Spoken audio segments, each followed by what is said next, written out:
Hey guys, what's going on? The Bearded Baron here, bringing you guys another Phasmophobia video. In today's video, I'm going to show you how I was able to survive for over 19 and a half hours in the Bleasdale farmhouse and what it looked like before and after the 1616 ghost interactions. Also, stick around to the end of the video and I'll show you a great invulnerable spot that you can use the next time you go hunting on this map.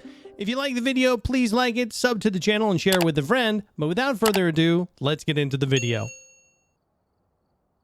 In Phasmo, the overall goal is to identify the ghost as quickly as possible and leave without dying. So I began to think, is there a cap to the amount of hunts that a ghost will conduct before simply giving up? Just like in a maximum score in Pac-Man, I know that the developers probably put in a cap thinking no player would possibly ever go over, and thus my journey began. As a level 2800 player, Bleasdale was not my first choice for a map, not by a long shot. I knew that I wanted to stay away from large maps like prison, asylum, and high school, primarily because while it would have been much easier for me to successfully hide from the ghost for longer durations, the maps were haunted by having very limited items to interact with, so I stayed away from them.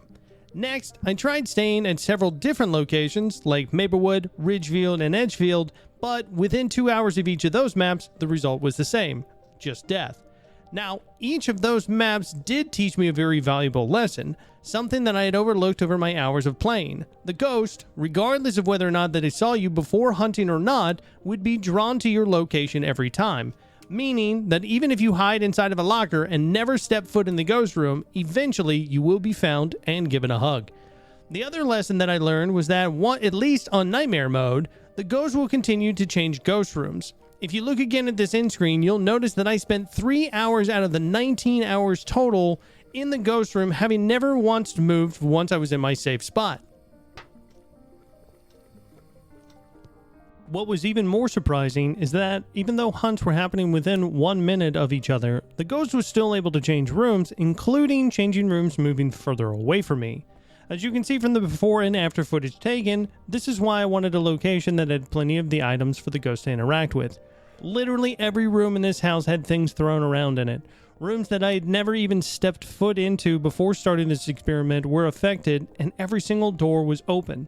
I was a little bit surprised, however, that even after 19 hours, not all of the faucets were turned on though, so I'm curious if that's something that can only be triggered outside of a hunt.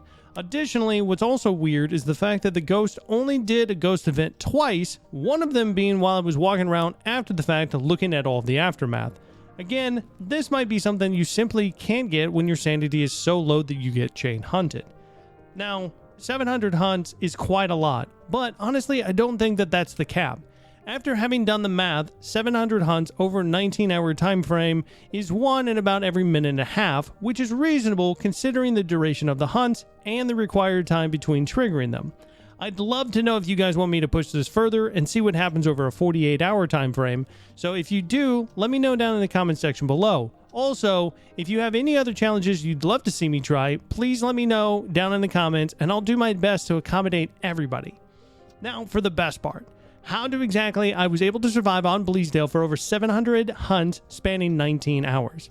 The answer is surprisingly simple. In the attic on this map, there is a spot known as an invulnerable spot, meaning that the ghost cannot get to you no matter what they're able to do. What you are looking for is a table next to a trunk pushed up against the side walls of the attic. This trunk will be situated under the slope of the roof, and if you move behind it, the ghost just simply can't reach you back there. Now, I know that there are a few of you will be saying that that's cheating, but considering how the ghost was able to find me on every other map, this was my only option to be able to test this. Overall, this challenge was quite a lot of fun to try out. It was really cool seeing how much stuff can actually be interacted with and seeing what happens when you push these ghosts to their absolute limits.